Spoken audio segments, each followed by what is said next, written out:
Okay, everybody. I have something really cool to tell you about. If you haven't heard yet about Anchor, it's the easiest way to make a podcast. Let me explain here. It's free. There are creation tools that allow you to record and edit your podcast right from your phone or computer. Anchor will distribute your podcast for you so it can be heard on Spotify, Apple Podcasts, Stitcher, and more. You can make money from your podcast with no minimum listenership. It's everything you need to make a podcast in one single place. Now, the way that you can do this is you got to download the free Anchor app or go to anchor.fm, and then you can get started. It's really fun. We just switched over recently here at All Too Real 2, and I'm enjoying it so far. So be sure to check it out and let us know what you think.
Too Real 2 podcast.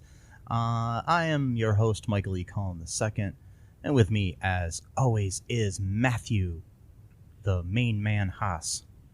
I like that nickname. The main man? Main man, I like that. Okay. Matt, the main man Haas. How you doing, Matt? Doing good. So, we watched a movie this week. Yeah. And we're going to talk about it. It's a new thing for us. We don't really usually do that. That's pretty much all we do, though.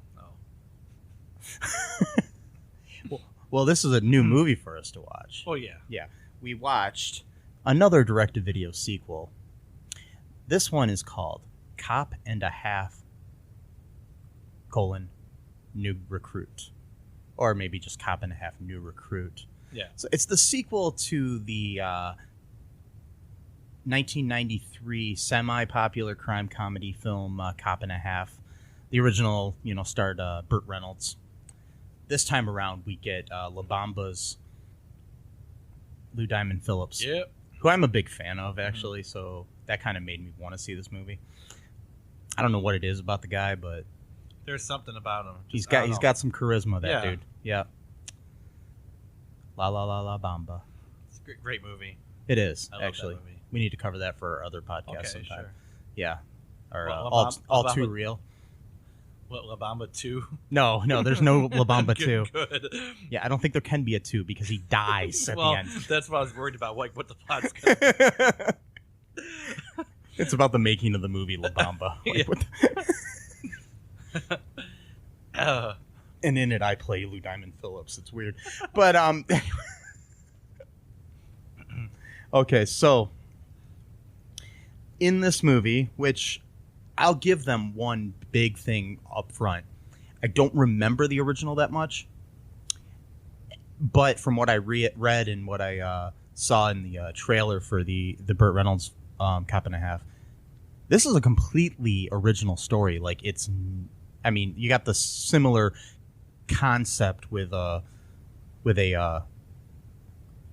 cop and then a kid that wants to be a cop. That's the only similarities. And there's, it's unlike other movies that we've done, like Sandlot 2 or Bigger, Fatter, Liar. They were basically the same plot again. Yeah. So, with a few slight changes, not enough to make it worth watching the sequel. Whereas this one, I kind of enjoyed it. I know you didn't enjoy it as much as me, Matthew, but Matthew, the main man, Haas. But I kind of enjoyed this one. I mean, it had some really questionable CGI in it, and some of the acting was a little lame. But I will tell you this: the police in this movie were more believable than the police in Kindergarten Cop 2. Really? I liked Kindergarten Cop 2, but the boss in that one, I mean, I think that the FBI agents were okay, like, you know, Bill Bellamy's character and Dolph Lundgren's character in that movie. But their boss was like a caricature of a caricature. Yeah, I know. Whereas in this one, you actually have some kind of slightly grounded boss characters and other things like that. So it's like, you know, there is a little bit over the top in a lot of things, but I actually believe Lou Diamond Phillips is a cop. I believe the little girl, Karina Foley, played by Lulu Wilson, is her name. She's actually, I guess, an up-and-coming actress. She's going to be in like some upcoming horror films and stuff like that. She's supposed to be a pretty good actress, and she wasn't too bad in this movie. She's a little over the top here and there, but yeah, you know, can't blame her necessarily as much as the director and the writing. But okay, so what's the plot here, Matt? The plot is that there's this prankster going around the city, doing all kinds of weird things that the police can't really explain because, like, you know, putting like cars on top of cars or sticking things up to the ceiling, you know, places, stuff that you know, they have no way of, like, there's no camera that captures like any person or whatever, so they don't really know, you know, who is doing this or why they're doing it. They always leave like a calling cards, usually like a heart with like a rhyming, like a poem on it, or like and then a little plastic police badge. Yeah, like a little toy, and then that's like, you know, the person's like, yeah, they're calling him the Badge Bandit. That's right, the Badge Bandit, and so like they're you know, the Lou Diamond Phillips is he's trying to catch him, and he's ends up breaking protocol or whatever a bunch of times. So his captain basically like has had enough and has him do, you know, desk work for a while, and then you know, that's like the first part of, you know, the first main character's plot. And then the second main character's plot is this girl who's like maybe like 9 or 10 years old, 8 or 9, and she's like really obsessed with like detective work and stuff. So she's trying to do something at school. I forgot what, because I was like let my dog out and stuff at that time, so I couldn't really. I know that she was spying on like these like popular, you know, she was trying to catch the word like a bitchy girl. Basically, yeah, go ahead. What she was. Yeah, like, she was trying to catch these kids doing cyberbullying. Okay. Yeah, it's basically what she was trying to do at the beginning of the movie, and she was trying to catch them in the act, and they just basically thought she was weird.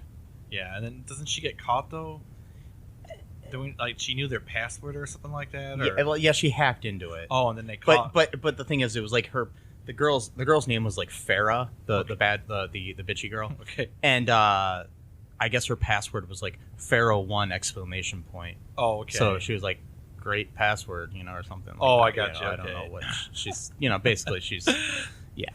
So yeah, so she's running away from that, and then she ends up, I forgot if she got kicked out of school or she ran home or something, but then she ends up telling one of her friends, like, oh, hey, you see that guy across the street? That guy's a cop or whatever. And her friend's like, how do you know? He's, oh, I could just tell. And like, she always wants him to be her deputy because she thinks she's a cop even at this age. And he's like, I'm not your deputy, I gotta go home. So he goes home, and then she basically like just walks up to the guy and is like telling him how to do his job, like, you know, your car is very obvious, and you know, and anyone can tell that you're on a stakeout or whatever. And then he tells her to leave, and then she doesn't leave, and then he kicks down the door, and he finds a bunch of drones, like you know, like the flying drones. Yeah. And this person, like shadow of a person, kind of like, am I getting ahead of myself? It's okay. Honestly, I don't remember if that happens right away. I know that she's basically what the reason that the cop is doing the stakeout is because there was on the back of one of those notes was the name of this building that happened to be coincidentally near the school. Yeah, exactly. And there's some kind of science place where they were doing some kind of battery work, where they were building batteries that were like long lasting, so you could make your drones fly longer. Yeah. Or something. Yeah, that's right. So then he's taking out the factory or whatever, the warehouse, and then she didn't leave, so she's like part of this now, and she kind of technically helped them, with that part of the case. So then he ends up like taking her to the office or whatever, and then the big boss is like, oh, I finally have my way to really fire him, or to the captain, who according to IMDb does not have a last name. Oh, okay. That's really great for a female actress. Let's just call her Captain. Let's not even give her a first or last name. And she's played by Janet Kidder, who I was curious, based on her last name, is the niece of Margot Kidder, who was who was Lois Lane in the Christopher Reeve Superman movies. Okay. Yeah. So, who just recently passed away, unfortunately. Yeah. Yeah. So, she's the niece of her, and she was actually a really good actress in this movie. That's what I was saying. As the boss character, as the captain, she was nowhere near being over the top. She was believable in her role. Sure, she overreacted to a bunch of shit, but then again, so do all people in movies like this. Yeah, but she acted like a person. Yeah, not like a cartoon. The guy from the captain from the Kindergarten Cop. Like you said, he was like a caricature of a caricature. Like the whole I'm just gonna scream all my lines you for no reason. Protocol. You're gonna do desk work for the rest of your life, and it's like, okay, we get it. You're like the hard ass, captain, but she still conveyed that without doing that. Well, you know what I mean? She was the she conveyed authority without being an asshole. Yeah, which was good. Interesting. Yeah, yeah. It's kind of like sad that she almost wasted that role on such a cheesy movie, but. Hey, you got to treat every role like it's, your last role, I guess. So that way you do a top-notch job no matter what. So, not making fun of the movie. I'm just saying it's like a low-budgety kind of like cheesy kind of, with the CGI graphics were terrible. Well, she did have a recurring role, which I was trying to figure out where I knew her from. Mm-hmm. She had a recurring role as Ruve Adams in... the TV series Arrow, who was kind of a villainous character, and she was amazing in that show. But she was in like 7 episodes of that show, so and she got to shine in that a little bit, which was good. That's where I wasn't sure where I knew her from, but she's been in a lot of things, like a lot of things produced in Canada because she's Canadian. Okay, so makes sense. And Arrow's produced in Canada, and she was in the X-Files, which was produced there. She's Grace Point, which was there. Yeah, a lot of things. Supernatural, which is produced in Canada. Created by somebody from Sylvania, though. Sylvania, Ohio, which is near where we're recording this right now. The studio is located in Toledo, Ohio. He went to Southview High School, and I went to Northview High School. Yes. So that's pretty cool, to have fun. So where will we after this, then? What happens in the... Well, he's basically, like, being punished for involving a child at one of his... well, for one thing, he wasn't even supposed to be doing a stakeout. He was supposed to be on desk duty. So he was already going against authority for that alone, and then involved a child, against his will because he told her to leave, but still, he still involved the child. And then, I was getting the impression for a while that like she didn't really have like parents at home a lot because like she was always like. Every time he asked her like where are your parents or whatever, she'd always kind of like change the subject. So I was like felt kind of sorry, like maybe her parents are always working or whatever. I think we had already seen her mom in that one scene though prior to that. Oh, well, the scene where she feeds her dog. Was that? Oh, maybe that's right. That's right. She said, "Mom, I'm okay." Well, yeah. I guess I missed that or wasn't paying attention. But he's for most of the movie, he's pretty much trying to dissuade her from get involved in his cases because it's dangerous and it's not for kids, and she just keeps doing what she's gonna do. It's very stubborn like that, so he kind of gives her like little jobs to do like that really won't jeopardize her safety or whatever.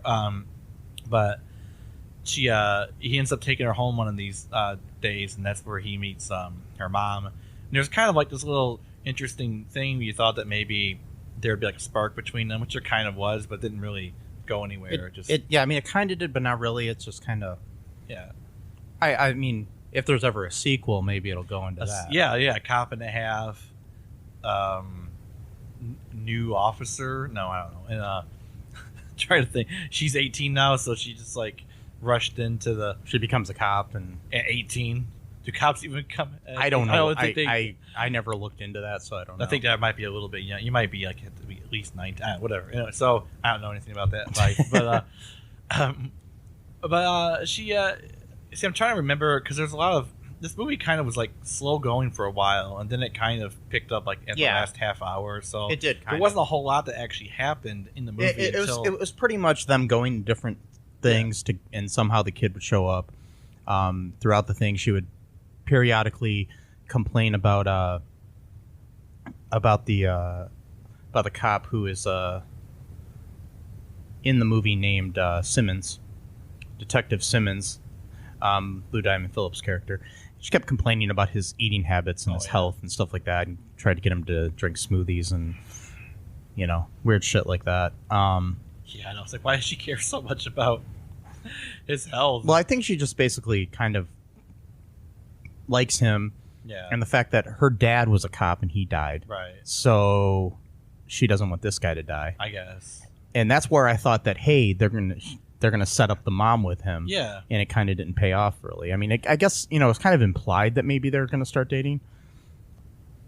In a way, though, I guess it might be kind of a good thing because she already has a prior relationship with this guy than her mom does. Just kind of messed up. You think about it, that she knows the guy longer than her mom does. And but that happens a lot in movies. I know, but they've already developed like a certain kind of relationship. But so then him being like a stepdad would be kind of a weird. Well, I don't know if it would be because she was kind of adopting him as a father figure in a way. I know, but even though she was acting kind of motherly towards him in a way too, even though she was the kid. Yeah, but kind of weird. See, that's the whole. But yeah, I guess she was. I saw this one. I watched a part of it and then. I don't remember what it was. There was some kind of review that I was watching on YouTube about it, and then I was getting tired. But some guy his question, or was it one of them I read? I don't know. But I was reading some reviews of this movie and stuff, and somebody's like, "Were they in love?" No, that's what the guy was reading into. It was like kind of like a pedophilic thing, and I'm like, "You're stupid."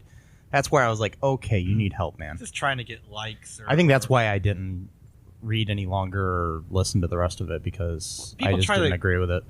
They try to say stuff like that just to get views or whatever, and it's like it's also like a lot of like people like edgelords, like people who think they're so edgy and funny. Like I noticed that like they have to take any story that's like whimsical or like childlike, and they always have to make it like really really dark, and like they think like that makes them all edgy. Like there's one guy who came up with this really elaborate Harry Potter theory that Harry actually didn't really go through all of that he was abused by his aunt and uncle so much that he went into imagined everything. It's like it's like, do you have to like, I know they think they're being like, oh, this is so edgy, but it's like they're the only ones that think that way though. My thing is more power to them for using their imagination, whatever, but maybe you should just write your own book and maybe write a book where that actually happens to a kid where he Hi, folks. This is Michael E. Cullen II from the podcast that you're listening to right now, along with manager Matthew Haas. You got promoted? Yes. Damn it. Okay, anyways, folks, do you like the show Superstore? Well, I don't know. I asked the folks and nobody's answering me. Because they're not here. Oh, but we love damn it. Yeah, we love it, though. Okay, folks, if you like it as much as we do, you're really going to like the Super Story podcast, which is a podcast where Matthew and I go episode by episode and give our little opinions and thoughts on it. Sometimes we have guests, sometimes we don't. Just depends on how we're feeling. Yeah. And, so if you like this podcast and like our little crazy banter, then you should definitely check this out. Or I might get sad. And when I get sad, it gets pretty sad. Yeah, so I can't deal with him when he's sad. Yeah, no one can really. So So check out Super Story Podcast right here where you get this podcast, Super Story Podcast. But anyways, throughout this movie, the rest of the plot basically it plays out where we find out okay, there's this computer geek that works at the police station named Oliver. He's helping them with the case and everything. And about 5 minutes after he appeared on screen, I was like, "There's our killer, or not killer, but he's not killing anybody, but there's our prankster." Yeah. And I mean, he did try to kill people. What it seemed like it. He had lasers on his drone. Uh-huh. So, and the lasers were blowing up everything, but somehow always missed actually hitting a human. well, maybe he did that on purpose. Yeah, maybe he didn't want to kill anybody. That's the other but, question. How did he get lasers? How did he build laser weapons, or what were they? Well, he's smart. Well, I know, but what were they made out of? Lasers. But how do you use laser as a weapon? I don't understand what that means. Well, lasers. I know, but what are lasers? They're lasers. Exactly. See, everyone knows. That's my point. Nobody knows what a laser actually is. They just say it, but no one can actually. And I can't either. I'm not putting myself on like a authoritarian. I'm not a scientist. Either am so I. I don't know. Anyway, so he apparently made laser weapons or guns. Which, Yeah. Okay. At one point, they were able to stun Simmons' hands and make them go numb. That's right. Yeah, he made his whole arms go numb. Actually. Yeah, and I thought that was actually kind of funny because then the kid had to help him drive the car. Yeah. So that's right. That's how she helped out because Yeah. she was. Driving. We're jumping all over this fucking plot. No, that's how she first got involved. That he got shot by the laser gun. Yeah. The Qzar gun. But that wasn't when she first got involved. That was like when she was just showing up and That's helping. right. Yeah. Okay. That was one of the many times That she was just one of the many- inserted herself into the case. Like she just knew. Well, she knew because she took her dog's bracelet that tracked where her dog was. It was called Here Girl. Was the name of the product. Here Girl, and then she Wow. put that in his car so she could track where he's going. She basically put a freaking tracking device in his car. On a cop a detective On the detective. who doesn't notice this. Yeah. He's a detective. I don't know. Well, it was implied that he was kind of like not taking his job very seriously at Yeah. that point. Well, I mean, he was, but in some ways, Yeah. not. Like he really wanted to get this prankster. That was like his one focus type of thing. By the way, just to give credit here, the mom, Sarah Foley, was played by Gina Holden. I just want to give credit Okay. to different characters here. And she... Sorry, folks. She's another Canadian actress, and she's been in movies like Saw 3D and Final Destination 3 and Sand Sharks. Sand Sharks. That's a movie, man. Anyways, I'm guessing they swim through sand. yeah, she was also in. Where was it? There was a movie that I definitely want to cover for a future episode of the show while we're doing these direct-to-video sequels. She was in The Butterfly Effect 2, which was a direct-to-video sequel. Have you ever seen that one? I've actually seen it several times, and I enjoy it. So I think I want to cover it for the show. Okay. Maybe it'll be a halfway decent movie to cover for this. Okay. It was a pointless movie to be made, but it was still enjoyable. Anyways, so back to this. Okay, well, basically when he had the numb hands, she had to help him drive and everything. But back to Oliver. Okay, he's working at the station. He's a geeky guy. None of the cops want to learn computers. They do some research. They find out that basically they figure out that the bandit is this guy named Dewey, who was a recruit at the police force. He got rejected because of some kind of psych evaluation or something like that, and wasn't able to become a cop. Anyways, Oliver figured that out, and they're trying to do this facial recognition software on there because when they open up his file, his face is all fucked up. Uh-oh. Yeah. Oh. So dun. Anyways, trying to figure out who he is, and needless to say, it's Oliver. Anyways, Yeah, he's the bad guy. yeah. And by the way, he's the bad guy who I saw 5 minutes into the movie. Anyways, as soon as he appeared on screen, I'm like, yep, he's the murderer, but not the murderer. You know what I mean? He's the prankster. He's the prankster. But yeah, so he sends them. he gives the address to the cops and sends them to the house, and they're about to bust down the door, and it turns out it's the mayor's house. Yeah. The mayor, who is played by Reese Alexander, who was also the head security guard in Bigger, Fatter, Liar, another movie we've covered on this podcast. So we have a connection there, Yep. you know, because I think they were both shot in Canada. They're probably So direct to video. Yeah. The circuit. yeah, The like direct to video that's circuit. what he does. Okay. I don't And then- know.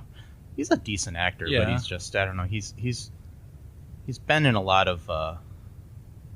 He's been in some decent movies. He's in 50 Shades of Grey. He's in. I mean, like decent by. I mean by like I don't necessarily know if the movie's good because I never saw it, but I'm just saying decent budgeted movies. He was in. He was in The Imaginarium of Dr. Parnassus. He was in The Day the Earth Stood Still. He's I don't know in a lot of. He's in the TV show Flash a couple times. So yeah. Anyways, he played a prison guard in one of the episodes, and he played a museum guard in a different episode. Wonder if it's the same character or if it's just Yeah. two guards in Central City both look the same. Anyways, so basically what happens is eventually they find the location where all of the drones are located, and it ends up being a setup by Oliver. He wants to blow all of them up. Yeah. He goes from not wanting to kill anybody to almost blowing up all the cops. Yeah. Like he. Just to prove he's better than them. And then they figure out that it's him while they're there. I don't even remember how they figured it out. He. Simmons. I forgot how he came to like the revelation or whatever, but I think it was something somebody said or something. he ends up trying to call the kid. I forgot her name. I always call her the kid. Karina or something. That's right, Karina. And she discovers it on her own, but then Oliver ends up like coming back, like I really wish you wouldn't have found that. That whole Yeah. villain All of a speech. sudden, his voice gets villainous. Like the whole villain speech, you know, like, and then he holds her as hostage. There's a callback to when Simmons was saying that his partner, or his partner once was. Whatchamacallit? He couldn't shoot his partner. He couldn't shoot his partner or whatever. Or shoot the villain to get his partner Yeah. away or something. And she Anyways. tells him to shoot anyway, so he ends up shooting the computer instead, and the computer explosion knocks him back. Knocks Oliver to the ground, Yeah. and then then you think everything's all safe and sound, and then Right, they go right. to there's the Harvest Fest that they're going to, and they go to this Harvest Fest parade, and while Oliver's in custody, he's laughing maniacally, and then he has a remote control in his mouth. Which is interesting. Because Yeah. How is he able to laugh? if You he can has- laugh with something in your mouth. I mean, try it. Put like a candy bar in your mouth. I know, and but try to laugh. well, It's about the same size as a candy bar. yeah, but it sounds muffled. His laugh didn't sound I know. muffled. It sounded like a completely full laugh. Anyways, Yeah, but anyways, he was able to he was able to bring the biggest, yeah, and now I'm talking Wayne Zielinski Tiki Man big. yeah, If you remember, Honey, We Shrunk Ourselves. yeah.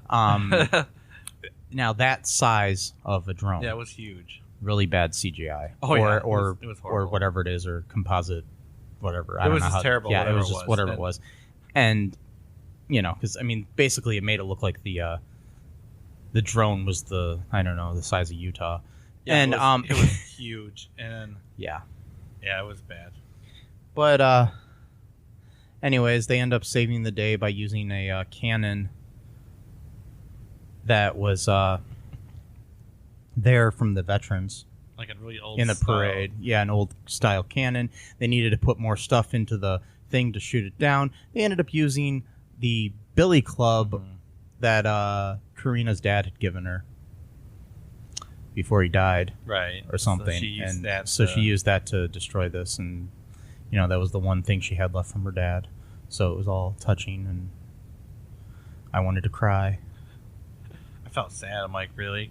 There's nothing left. God damn My it. thing is like there were like trees around there and other Yeah, they things. could've- You could have put Well, other they stuff were in. like in the heat of the moment. They're Yeah, trying to figure they out could what to have do. done and something, Oh. but I don't know. Anyways, for the movie, it helped. So then they saved the day and everybody's happy. except for Oliver. Yeah, because he was Oliver's in you know, jail.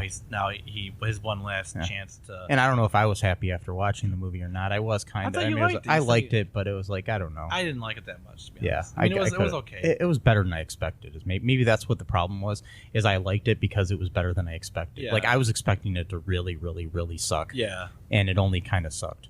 I mean, it was okay. Yeah, Like, I mean, it is what it is. I mean, it's a good movie for kids. I'd recommend it to a kid, Yeah, like it's for a not parent lot to of- watch it. There's not a lot of bad words in it or anything like that. Yeah, I mean, it's a good and like I said before, what it reminded me of is a middle of the road Disney movie from the '90s, but shot in the 2017-18 era. Yeah. Yeah, with better technology, basically, like drones. Interesting things here. We've got Principal Miller in the film. Was played by the great Wallace Shawn. People may know from Princess Bride, among other things. He's one of my favorite people on the planet, and people also might know him from My Dinner with Andre, which is That's a good movie. an too. amazing movie. Yeah. If you have not seen that, go like stream it or rent it or whatever the kids are doing these days. Just watch it. Yeah, watch it somehow. For a while, it Yeah. was free on YouTube. Yeah, Someone just uploaded it. I uploaded don't the know whole if movie. it's- Yeah, it might be. Yeah, but it's one of the most amazing, simple, subtle movies where it's just two guys talking for like 2 hours. That's all it is. But it's so engrossing. Yeah. Anyways, a little bit of other trivia and stuff that we can throw out here is the mugshot photos of the previous recruits seen in the film are all members of the crew. Oh, okay. Yeah. Several of the crew members also appear as background extras. Here, according to one of my new favorite sites, Awful Movies. I don't know. You can just look it up. Just look up awful-movies.wiki.com. You can find some great little things or whatever on there. They've got a thing, and they say why this movie sucks in their opinion. It's a poor story. The pointless cameo by Wallace Shawn as the principal. Which I was like, how's that pointless? I mean, it wasn't really even a cameo. It wasn't did have because he didn't lines. play himself. for one Yeah. thing, and Yeah, well, the thing is, you don't have to play yourself to be a okay. cameo. You can make a cameo in a movie, but play somebody else. But cameos are usually like limited to like less than a minute of screen time. I mean, they say that it lacked the charm of the original film. Having not seen the original film in a while, I thought this was kind of charming. I mean, whatever, it had its things. Yeah, they used the same tagline as the first movie. One kid's fantasy, one cop's nightmare. Wow. Yeah. They say one of their things is like none of the stars from the first movie appear in this film, but that happens in most direct-to-video sequels nowadays. So, they say that the child protagonist is arguably more annoying than the original, which I don't know. Say there's a pointless opening narration by Karina. There's unfunny quotes.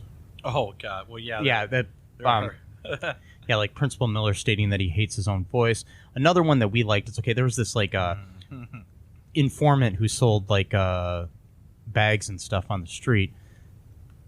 His name was Slim, and at one point, after they meet him, Karina says to Simmons, "Do you want to do the honors here, Matt?" With a great quote. Sure.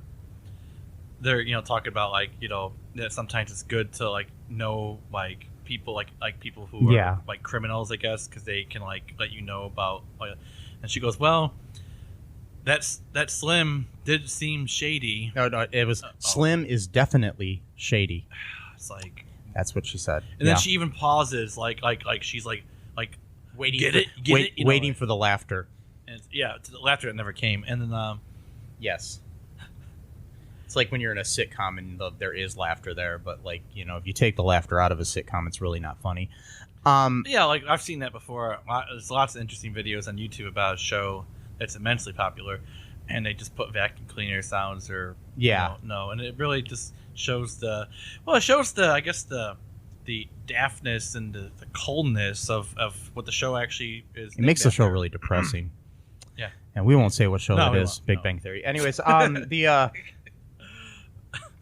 so You know yeah. what though? Kind of remind go ahead. we almost sound like the people we were talking about earlier that hate things. We sound like those guys right Oh, now. yeah, Like, definitely. about the pumpkin spice. Oh yeah, we Like, were we talking sound- earlier today. Before we were recording, we were just talking about the fact that we kind of hate people that hate pumpkins. There's a lot of times around the Halloween era where a time where people make fun of what like basic bitches who like pumpkin spice and stuff like that. I don't like pumpkin spice and I don't really care. But my thing is I'm not going to chastise some woman or man who are liking pumpkin spice. Right. But it seems like on social media, people find it hilarious to make fun of those people. Those people that find it hilarious actually annoy me more than the people that actually 'Cause it are goes being made on fun. for like 4 fucking months. Yeah, and it's like, ugh, and everybody thinks that they're so original when they say this. And the thing is, people have been saying this since like 2012. And it's like, okay, we get it. It's not funny anymore. So I'm thinking we almost sound like those. We people do. We're talking about the Big Bang Theory. But Oh well. the thing is, basic bitches like the Big Bang Theory. Oh. So, anyways, Hey, folks, this is Michael E. Cullen II from the podcast that you're listening to right now, along with Matthew Haas. we just wanted to tell you about our great podcast Super. called Super. It's called All Too Real. And on that show, what do we do, Matt? We watch biopics and then we talk about whether or not the movie matched up with the real story or not. So we It was a lot more exciting than that, though. Yeah, so we analyze the real story and the real story. Get it? Get it? You know? Real. Yeah, they're spelled differently, Yeah. folks. You can guess which one I said which way. Uh-huh. Anyways, so sometimes we have a guest, sometimes we don't. But we talk about great movies like Shattered Glass and Yes. The Social Network and Futile and Stupid Gesture, among others. Those are some of the ones that we've covered so far, and we're going to cover a lot more. So please subscribe on Stitcher, Apple Podcasts, Google Podcasts, wherever you find your great, fun podcasts. And be sure to share it with your friends. Do it. Do it. Do it. And make sure you're not afraid to get all Too real. Bye-bye. A respectable minister takes charge and leads head on. Minister Dobble Trike may be the foremost politician of textiles. As a minister, I have the utmost sensitivity to these situations, and if anyone's sensibilities were harmed, I would have sensed it. But his petty ambitions will almost certainly lead us to unknown danger. How dare you, sir! Unknown danger has its potential for profit. It's exotic. You can hear Minister Trike and his antics in the radio comedy Magus Elgar. Visit MagusElgar.com to download your copy today. I'm just joking. Okay, if you like that show, more power to you. Yeah. Whatever makes you happy. Yeah. Chuck Lorre is a great writer. He No, wrote he is. he wrote the theme song to Teenage Mutant Ninja Turtles cartoon. That's a good show. Yes, A great show. he wrote several episodes of a lot of like Muppet Babies and some other things too. But yeah, I didn't see those, but yeah, he wrote a lot of 80s cartoons, which I found really weird. it's interesting. But anyways, he wrote the theme song. Heroes in a Half Shell. It's all him, man. It's all him. Yeah. Yeah. Okay. Anyways, so some of the redeeming qualities of this movie is that I find really cool is that, like I said before, this is not a rehash of the first movie. No, it's not. It's actually an original plot.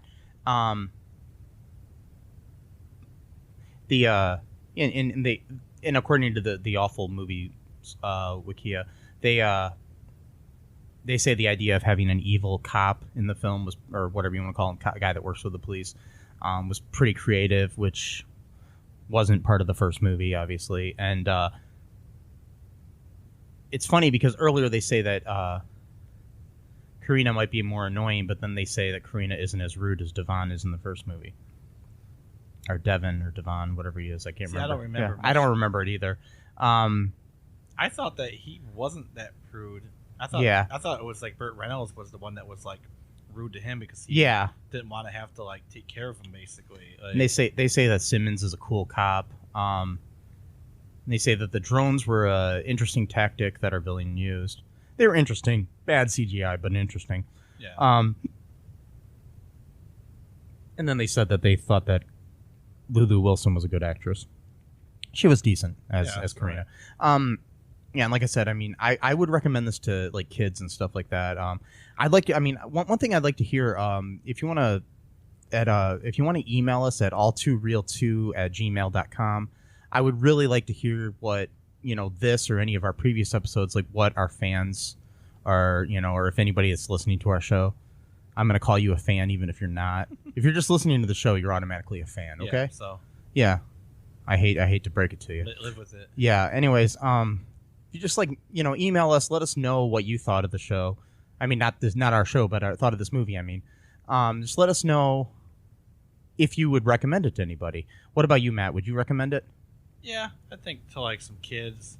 Yeah. Or like even like teachers, like when they show a movie sometimes. Oh yeah, like when you have that free period in class or something. This would be a safe movie to show, I think. Yeah, it'd be great. It'd be better than the fact that when I was in grade school, 2 different years in a row, we watched Mac and Me. 2 years in a row. Not just once. Not just once did we have to see the generic E.T. movie. We had to see it 2 years in a row. Mac and Me, wow. Have you ever seen Mac and Me? I don't. I probably when I was a kid. Is Paul Rudd in that? I've heard that he's in that. No, he's not. Oh, that was a joke. That's a joke that Conan does all the time. And he would always instead of showing a clip from one of Paul's movies, he'll show this clip from Mac and Me. Mac and Me, I mean, I used to like the movie a little bit when I was younger, but it's such a rip off of E.T. It's not funny. Yeah. And but anyways, that's for another show. Some other time we may watch Mac and Me and talk about it. It'd be fun. Every time I even hear of Mac and Me, I literally think of mac and cheese because in Friends, Joey was in the show. Oh yeah, mac and cheese. So, but it's actually if I even hear the phrase mac and me, I literally get hungry for mac and cheese. It's like, well, if you watch the movie, you may get hungry for McDonald's because it's pretty much sponsored by McDonald's. It seems like that. I mean, even the movie's called Mac, and when there's a whole dance sequence in a McDonald's and a birthday party and stuff too. It's Ronald McDonald appears in the movie. Oh my god. Yeah, so it's one great advertisement, man. Yeah, kind of like the Wizard. Oh yeah, the Wizard with Fred Savage like and Nintendo. Pretty much, it was like just a commercial for Nintendo. Yeah, Fred Savage and the beautiful Jenny Lewis. Oh yeah. Yeah, Jenny Lewis. I don't know. She was in she was in Rilo the band. Oh, Rilo Kiley? Yeah. Oh, it's her? She's the lead singer of that band. Okay. Yeah, and cool. I just blanked on their name all of a sudden. I'm like, they're one of my favorite bands of all time, and I just blanked on them. Yeah, but no, she was the lead singer in that, and she's got her own, solo stuff and everything. If you have not checked her out, just look up Jenny Lewis, and I mean, she's beautiful too. Oh man. I don't even remember a girl in the movie. In The Wizard? No. Yeah, it's like the main girl in the. She's on the poster and everything. Oh, okay. Yeah, it's Jenny Lewis back when she was an actress because she was a child actress growing up. She was in other movies like Troop Beverly Hills and stuff like that. And she was on some episodes of Golden Girls, and she was on the TV show Brooklyn Bridge, which was an amazing show too. But anyways, yeah, you can tell a little bit. I kind of have a crush on her. That's fine. She was one of my first crushes as a kid, and I still think she's amazing. Anyways, so yeah, Jenny Lewis, if you're listening to this podcast, I'd be more than happy to interview you for this. I'm not really creepy, I swear. No, he's not. Thanks, Matt. Thanks for the vote of confidence. You're welcome. Yeah, just because I know things, but you know what? I'm so uncreepy that I forgot the name of your band. Yeah. Am I helping at all here, Matt? No, I mean, yeah, you're okay. You're not helping, but you're not hurting either. Oh, okay, good. So it's not really. I mean, you're just filming space and time. I just don't want to get a restraining order. No, I mean, filed against me from like Jenny Lewis dude, or something. Yeah, you're not like that dude who was had a restraining order filed against him, who was a huge fan of Tiffany, the musician. Oh, really? He was this. They actually made a documentary about this two like super fans of the singer actress or whatever Tiffany. Yeah. And one of them was a guy who was had Asperger's, and the only reason why I say that is because that's kind of like one of the main things that's mentioned in the documentary. It's like his syndrome. Like he became like super obsessed with her. Yeah. And for some reason he had the idea to come to her shows, one of her shows like in the late 80s. And in his mind, he was doing this as like a gift, like a show of his appreciation, and he brought a samurai sword to the concert, and he was going to present it to her as a gift. Oh wow! Out of respect. Guy's not Asian, not of any Japanese descent, or neither is she, as far as I know. So, if understandably, the police, weren't sure of his intentions, because he goes, "Oh well, in traditional Japanese culture, it's a sign of respect to give someone a sword." It's like, yeah, but we're not living in traditional Japanese culture, so, and neither of you have any of heritage of that, and you're not really practicing of that heritage, so it's kind of, no one would really assume that that's why you're bringing a sword to a concert, dude. Anyway, so you're not like that, dude. So, and she had to put a restraining order against him because she thought that he was gonna try to cut her head off or something like that. It makes sense. But in his mind, he's like, no, I'm just gonna give her a sword. It's like, when you say give her a sword, you mean, no, I mean like I was actually gonna give her a sword.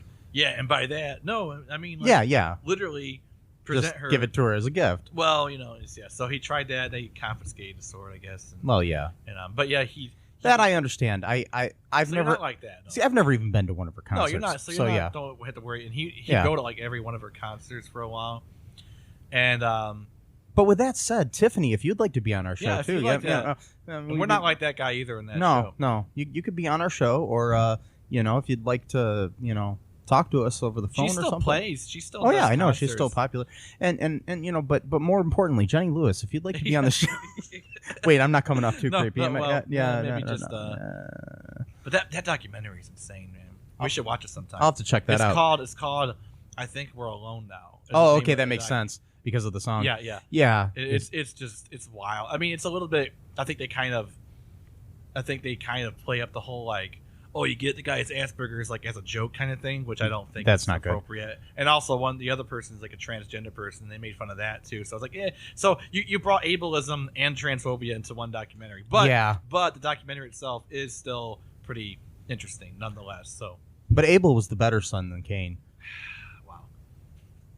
So, anyways, we're gonna end on that really bad joke.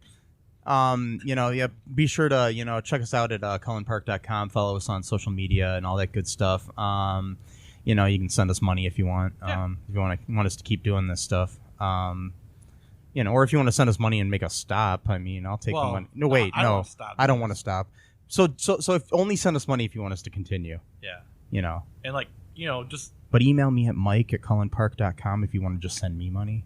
Oh, I see. Wait, I'm sorry. Just to him personally. Yeah. And but yeah, so cool. So yeah, cool. Anyways, until we meet again. Yeah. Bye-bye. Thanks for listening to All Too Real 2 podcast, a Cullen Park production. Produced and edited by Michael E. Cullen II. Music by Matthew Hawes. Subscribe and share the show. Visit us at cullenpark.com.